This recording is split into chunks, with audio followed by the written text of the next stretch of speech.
Hey y'all, we're the Praters and we like working on old cars, but keep in mind, we're just having fun showing you how we do it, not necessarily how it's done.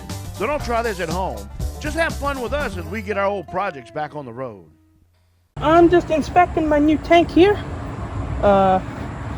Really reasonable price. I was able to get it off of Rock Auto actually. And it matches perfectly to the old original tank right here behind us. It looks identical. Here's the old one. I'm gonna see if I can save these little strips. Which looks like I can't, so I probably won't. What are those? They're like little anti-rattle foam strips. I might just wait on installing the tank today and collect some more things. One thing I noticed is I need to get the fuel sending unit in good shape because it is very badly corroded from the fuel. So I need to clean it. They don't offer a new one. I have it over here actually. Right here is the old fuel sending unit, which actually it's not in bad shape. And it's not too dirty, thankfully. So I'm gonna soak it in vinegar and hopefully it will clean the contacts up and make it work just as good as new again. So I tested it. It has 0 continuity, so it needs some work. I was checking all the fittings on the tank. They all seem to be of the same size, so that's good. Unfortunately, the hose, I had bought some hose for it and it is the wrong size, so that's not as good. But we'll get around that. I think I'm just going to hold off on installing the tank today after all, and probably finish removing the rear suspension or the rear axle beam, because I want to go ahead and put new suspension bushings, new parking brake cables, and clean up the drums and the backing plates to get them ready for the complete new brake system. So I think I'm going to hold off on the tank today and we will do it later. What are you doing? I'm removing the shock on this side so I can go ahead and fully remove the rear suspension.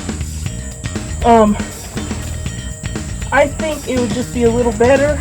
That way I can replace these bushings and also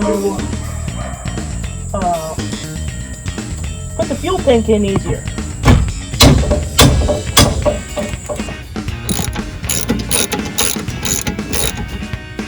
That should slide right out now.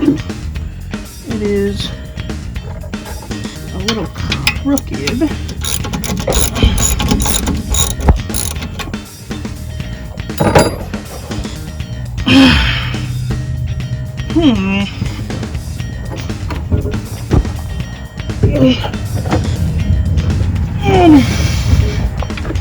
There it goes.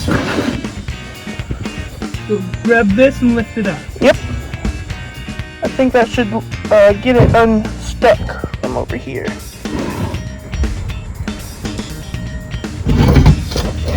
There it goes. What you done did? Just remove the brakes off this side real quick.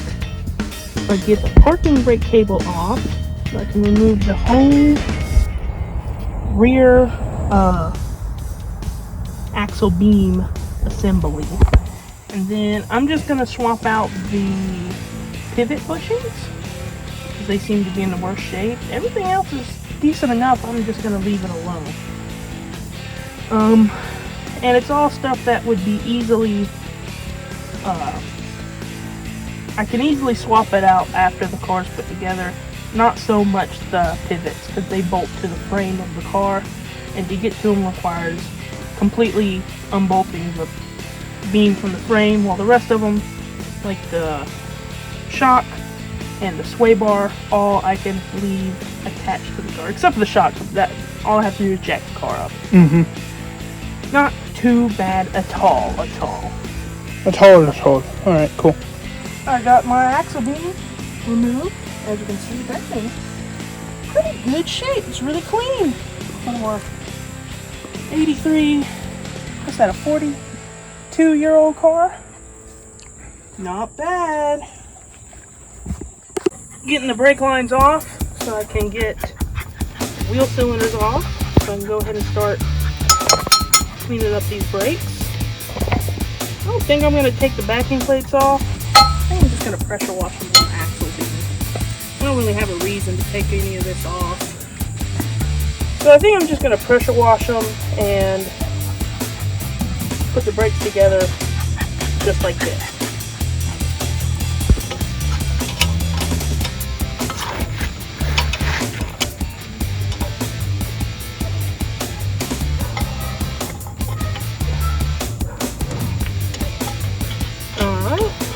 Got the brake line undone. Got the little piece of rubber hose off of it too. That was left. I just cut them off. Just cleaning them out real quick, and they're really good and clean and not clogged up. So that's real good. Might be. Oh, they're Allens. I found my Allen. So I'm able to get some of these bolts off. One of them has been replaced over there, so I need to find out what size that one is. I think I'm going to go ahead and replace these since they're so corroded. Ooh. And luckily I did not snap off my tool. I was afraid I was going to do that earlier. But luckily, tool's still intact.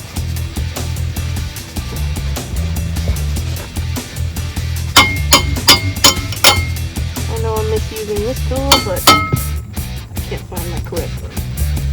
Have I done that? I almost damaged the brake line. That could have been bad. We're okay. One wheel cylinder. Little bitty guy. Alright, over here to the next one.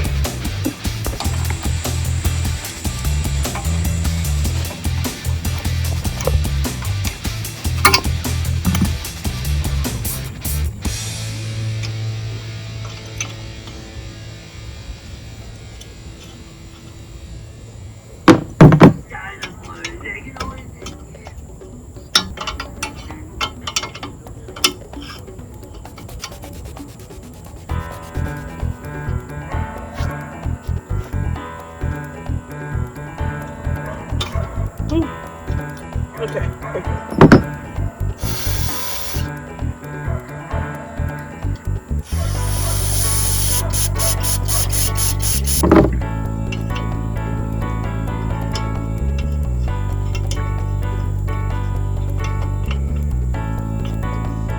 This one right here.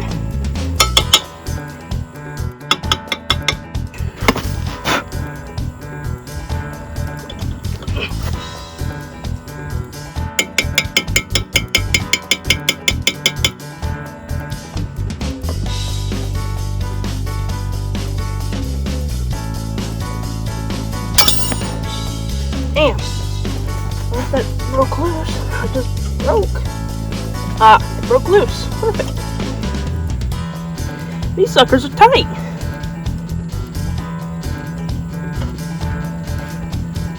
Huh. Alright, now for the oddball. I think it's a 10mm. I don't know how the hell they got it in there. Probably used the socket. I'm gonna have to find something to get that out with. I couldn't figure out what size this bolt was, so I took an adjustable and got it on the top of the head, and then this 10mm wrench perfectly fits over the side of it, so but none of the sockets fit because they're too big. So I'll go with this. There we go. There's you a little tech tip. Probably just go buy all new Allens, since that's what the factory used, and it looks like for good reason, just because there literally is no room to get a socket or anything in there.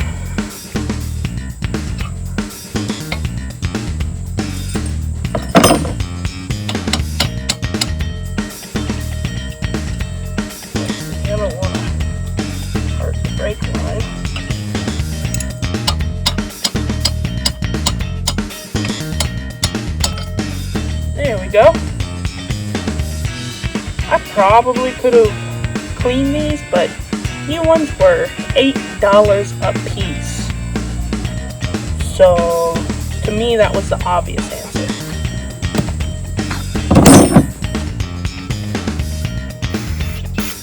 Alright, good. I'm just cleaning out these brake bleeder valves as I take them off. These seem like more special, or they're a little special because they're quite a bit longer, as you can see here, and because of that, the hex of it sits way further backwards and it's way easier to get to with a wrench. So I'm gonna, if the new masters or the new wheel cylinders I bought don't have these long bleeder screws, I'm gonna reuse these. If they do, then I'll just keep them as spares for any of my other Volkswagen projects that use the same size. Well, we have removed the tank, we have removed the rear axle assembly and some of the brakes, and I was going to start putting on the new rear brake hoses, and I found something that was not right. It looks like sometime in the past, the brake proportioning valve has been removed from this car. These use a unique style of proportioning valve. You usually see like a little, I call it a static proportioning valve, where it's the same, they have the same pressures and whatnot. They just kind of sit near the master cylinder. Volkswagen Jettas and Rabbits and whatnot from the 70s, and these, all the German built pretty much, they use a load sensing, or like a load proportioning valve. Basically, there is a spring connected to a lever that is attached to the rear axle, and as the car's under more load in the rear, more brake pressure gets applied to the rear brakes, and vice versa. Also works as an anti-lock braking system, where when you slam on the brakes and the front of the car goes forwards, all the weight shifts forwards. Less weight in the rear of the car means less brake pressure in the rear, which will prevent your wheels from locking up, which is a good thing.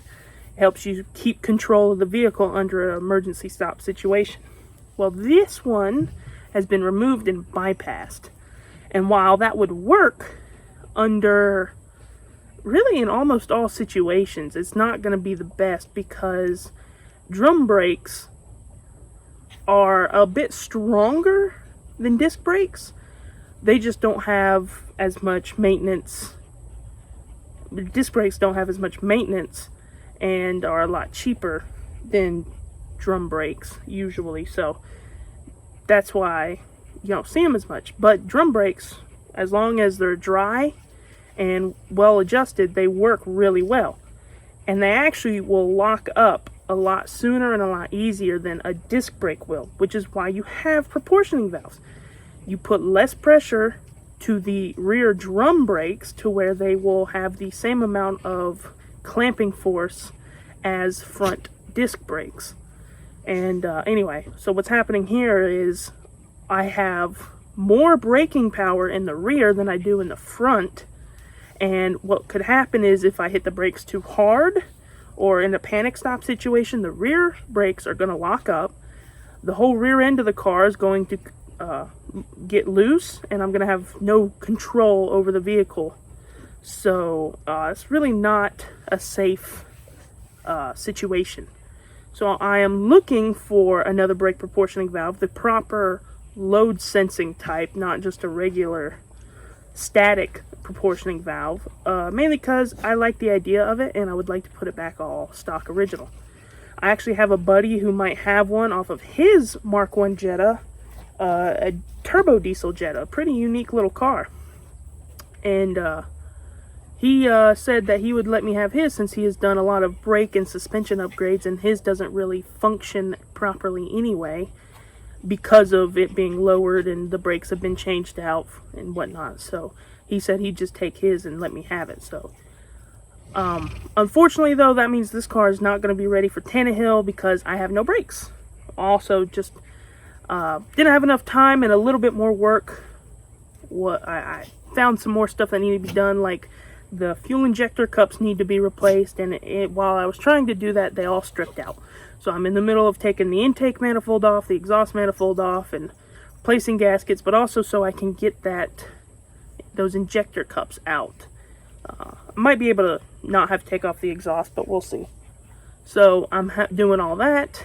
I'm getting the new tank ready. I'm getting all the brakes ready. And this rear axle I need to get ready before, the car is drivable.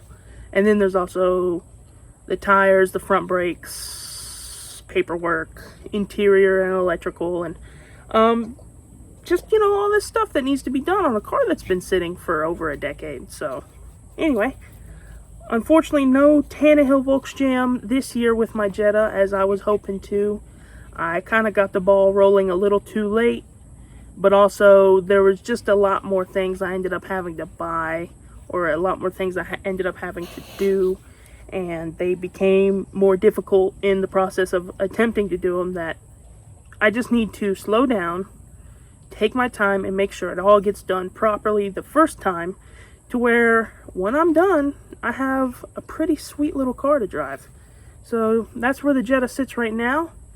We're probably not going to focus on it much more after Tannehill, because I got a couple other things we need to address. Like I have some maintenance I need to do on my bus, or Dad's bus, that I've been putting off just to get through Tannehill.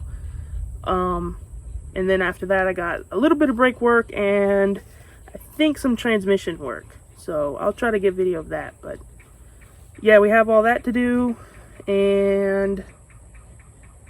But I do plan on still focusing some on this car, and I don't want it to be sitting on jack stands for much longer. So hopefully within the near future, in a few weeks, we'll have another video out of it and have it a lot closer to being completed.